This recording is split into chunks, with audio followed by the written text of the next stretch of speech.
Welcome back to the channel, everybody. Thank you so much for joining me and allowing me to continue to be your daily advocate. If you're new here or you're not subscribed for any reason, please do me a huge favor and hit the subscribe button. Thank you to all of you who have been watching and following me for so long. It truly means a lot, and I'm glad that I can be this person. Over the last 24 hours, what do we have here? We've got, and it's interesting because XRP seems to be surging all on its own. It was up over 15-16% on the 24 hours. Then we've got, this is Coin Paprika. Let me do a little refresh here. You'll see that XRP is up 31% in 7 days.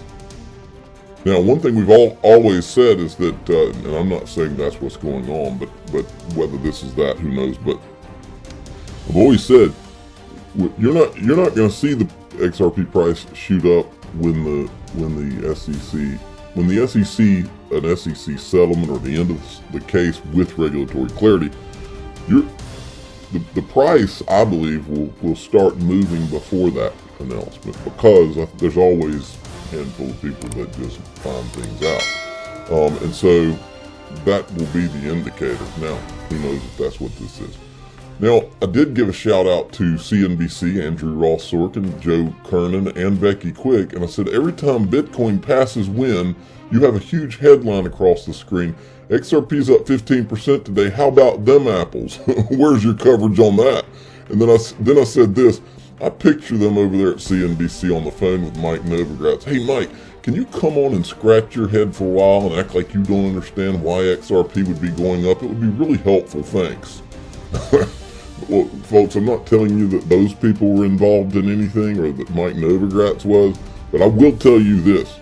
Since I got into this, there has been a coordinated, I'm convinced it's a coordinated PR move to any time that any other digital asset comes into the realm of Bitcoin and to where it could be a danger to Bitcoin, the FUD, everything, they're all sent out, okay? And I don't know who's behind it, don't know who's involved in it. I have my guesses, but there's no question that that's part of what's been going on for years. No question. Now, this is an interesting little video. This is by a guy named Zach Rector. You can give him a follow at ZachRector7, and you can also go give him a subscribe on his channel. It's Zach Rector. Give him a subscribe. He put out this little clip right here, which I find fascinating. He says, I hope your bags are packed. Bold prediction from the Reaper. $15 XRP in 30 seconds. Stephen, you said 4 digits is your potential target over the next 5 to 10 years. Patrick, we've talked about 4 and 5 digits as well. How bumpy of a ride is it going to be on the way up? I mean, I think the initial, hey, Ripple Labs is cleared, everything's good to go, all honky-dory again. 30 second, maybe a minute, $15 XRP, the instant FOMO. And then you've got, all these US-based companies that are like, hey, we can finally dip our toe in. We don't have to worry about, whether we're going to lose our pants on this because it might be a security, it might not. We might be able to keep it. We might get sued for it. I think it'll be instant, probably at least $15. Maybe over a week we run up to 100, maybe $200, and then there'll probably be some big retracement. And then I think the rest of it's kind of up to Ripple itself. Partnerships, adding to that on-demand liquidity. And all these other countries that want to come in and have them make a Ripple help with the CBDC or whatever it is. And then we go back to maybe, like I said, a 4 or 5 year period to reach $5,000. But it depends. Do the exchanges have to buy up XRP to start selling it again? Does Coinbase have a bag set aside already? Or are they going to pick up another 200 million XRP. I think things could go anywhere, but I expect at least an instant, probably $10-15 XRP within minutes. Listen, I don't think what he's saying is unreasonable, and here's why. If you get a resolution to that SEC case, what you get is you get what Bitcoin and Ethereum have had because of the Ethereum free pass for 3+ years. You get that instantly if you get clarity with it. Think about this. Since Ripple's inception, since XRP's inception, you've had this cloud of uncertainty over the top of it, I believe intentionally. If you remove that uncertainty after 8 years, all of the people out there, all the people, whether it's an investor or whether it's banks who've been wanting to buy it and hold it or use it, all of a sudden can. And that, or institutions, just imagine the people who have been sitting on the sidelines, the institutions that have been sitting on the sidelines who could now get in. So there's no all bets are off when that happens. I love this. Hassan Alanazi, I'm sure I'm butchering your name, sorry. It's never too late to convert your Ethereum to XRP and get rid of the gas burden. That is so true. The truth is right in the middle of the room, whether they like it or not. Okay, now Paul Vigna had tweeted this out. The Super Bowl, this Super Bowl is going to be the year of crypto, folks. We've been talking about this since I started this channel. I have made these comparisons. Well, I was around during the dot-com boom, okay? And during the dot-com boom, for those of you, especially young people, the way that worked was, and this is what's so exciting about crypto, the way that worked was, the only way you were going to get rich during the dot-com boom is if you either got stock options, or you're a venture capitalist, or you were the founder of a company, because you had to get equity in these companies, these dot-com companies, and then you wanted them to go public or be bought out, and then you retired in style. That's how Mark Cuban made his money with broadcast.com. Well, this time there's two things on the menu, folks. And back during the dot-com, what it was famous for is all the extravagant commercials, but there's a couple of differences here. First difference is this time you can invest in the picks and the shovels. You can buy into the companies themselves, and you can also buy into the digital assets. And the other thing that's different this time is back during dot-com, they thought that it was an acceptable business model because it was the internet, that you could be in total debt making no money, and that was going to be okay, and then somewhere down the road you're going to make a lot of money. This time, these crypto companies that you're about to see start advertising on the Super Bowl ads, they're already making billions. Not all of them, but the Binance of the world, they've been making billions for years. And now they're going to advertise.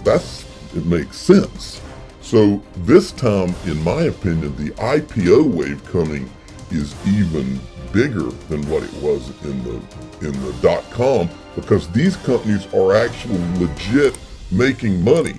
And this is why I keep showing you, this is why I'm so excited about Link2. Now this is the guy that they just got as Vice President of Sales and Business. Listen to this. Hello, Link2 family. I'm Will Petrusky. I'm Link2's new Vice President of Sales and Business Development. I'm speaking to you today from Missoula, Montana. I just wanted to share how excited I am to have joined the Link2 team. When I first heard of Link2's mission, private investing made simple, along with their desire to democratize access to this particular asset class for as little as $10,000, no management fee, no brokerage fee, no carried interest, I knew Link2 was going to change the way the world invests, and I wanted to become a part of it.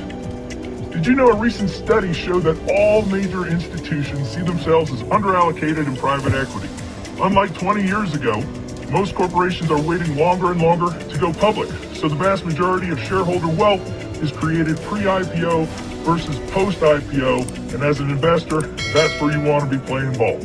So I encourage all of you, review your investment thesis, review your portfolios, hop on over to link2.com, take a look at our portfolio of offerings. You'll see future unicorns. You'll see companies like Ripple, Borrow, Uphold, Whoop, even Link2 itself. And you can get started with a click of a button. If you have any questions, I'm happy to talk to you. I can be reached at will@link2.com. Look forward to meeting you. Until then, have a great day. Stay warm. Look forward to you joining the family. There you go. And now you have access through Link2. Traditionally, to get into pre-IPO shares or private equity, you'd have to have $250,000 just to get in. these guys have opened it up. You do have to be accredited, but they've opened it up to as little as a $10,000 investment. And so you can do that. And also, the other thing is, many of you that have been staring at your phones might have become accredited over the last 24 hours. So you might want to check up on that. They are sold out of Ripple. I can't promise you, but I'm hoping they're going to be adding Ripple back onto the platform soon. We'll see. Heo Seiko Carmona sent me this. For Dilip Rao, who used to work for Ripple, tweeted this out.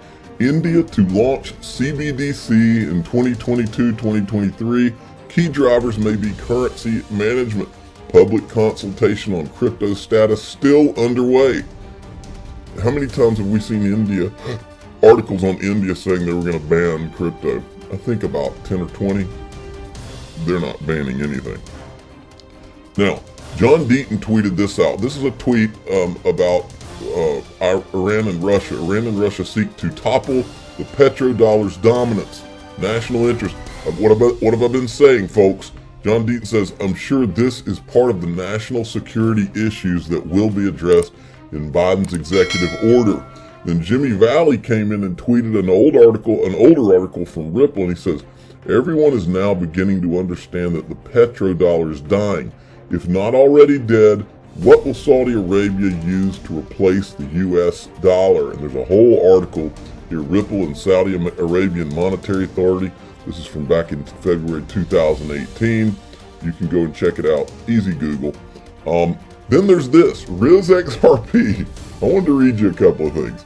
This is from, I've always thought these people who seemed to have some information or know something that were on Twitter and they disappeared that were around back in 2018-19 are interesting. This is one of them that had disappeared, called Rachel Lee. If you think only JP Morgan was calling crypto a scam while building their own secretly, I think again, because there's a whole new global financial system being built in secret for years, now by the IMF, BIS, central banks, etc. XRP will take the role of the US dollar plays today. We are impatient and we want to see XRP get to $1,000 in the blink of an eye. XRP will easily glide to 3 to 4 digits. When the world is ready to accept and fully implement a new global financial system, all efforts are being made to position XRP as a global reserve bridge asset. Then this was the same person in XRP chat right here. More and more. Now think about what's going on right now that we're watching with China, Russia, Iran, and all this right now. This is Rachel Lee back, when did she do this? This is from somewhere around in 2018, okay? More and more nations are seeking to walk away from the US dollar and conduct their trades in their own currencies. I hope you can see where this is headed. If you can't, this means the US dollar as a global reserve currency used for trade is being dropped. As the US dollar fades from being used in trade between multiple nations, a new system would need to step up and step in to bridge the gap. This is where Ripple and XRP come in. And this is why the globalists are all over this project. What you see is by design, not accident. SWIFT has two options: die off like the US dollar reserve status, or hook up with Ripple Tech and survive. SWIFT is already on board and with Ripple. Do your research, connect the dots. There's no other way SWIFT survives what's coming. The US dollar reserve status keeps SWIFT alive. Coming back to the IMF and the global liquidity crisis that's unfolding, the IMF, as we all know, is just another globalist organization, just like the US Federal Reserve. They are all interconnected and they are all over Ripple. The IMF is not going to use gold and silver in any new monetary system or deliverance of liquidity.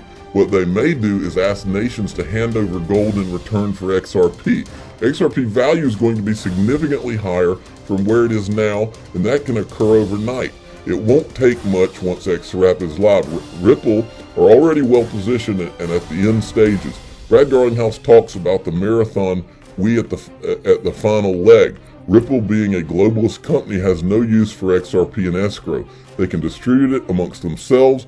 Everyone already has their allocations of XRP. The rest is for the IMF, or whichever globalist bank takes over to re-liquidify the world. 50 billion XRP in escrow, for example, at $1,000 per XRP will position the IMF in a perfect position to re-liquidify the world, as well as ask nations to hand over their gold for XRP. Do you think Ripple is successful on their own? Of course not. They need the tech and the blessings. Some people ask a silly question or make a silly statement like why would the IMF buy XRP from Ripple or force Ripple to hand it over? It doesn't work like that. Ripple is creating digital gold with the help of the globalists. That's just part of the deal. Hand it over. Chris Larson and Arthur Brito get to be trillionaires. Others get to be multi-billionaires, and you and I get to keep a slice of the pie as well. Ripple has no other use for the $50 billion in escrow. And all you have to do is sit back and watch it all play out like a movie. This is just my opinion, Anyway, I'm not saying that every word of that's true. I'm just saying that many of the words in there are fascinating against the backdrop of what we are watching unfold, folks. So enjoy your day, everybody. I'm always here for you. Leave any comments or questions below, and be sure to subscribe. But thanks, everybody. I really appreciate you. Enjoy your day, and I always have your back. So thanks so much, everybody.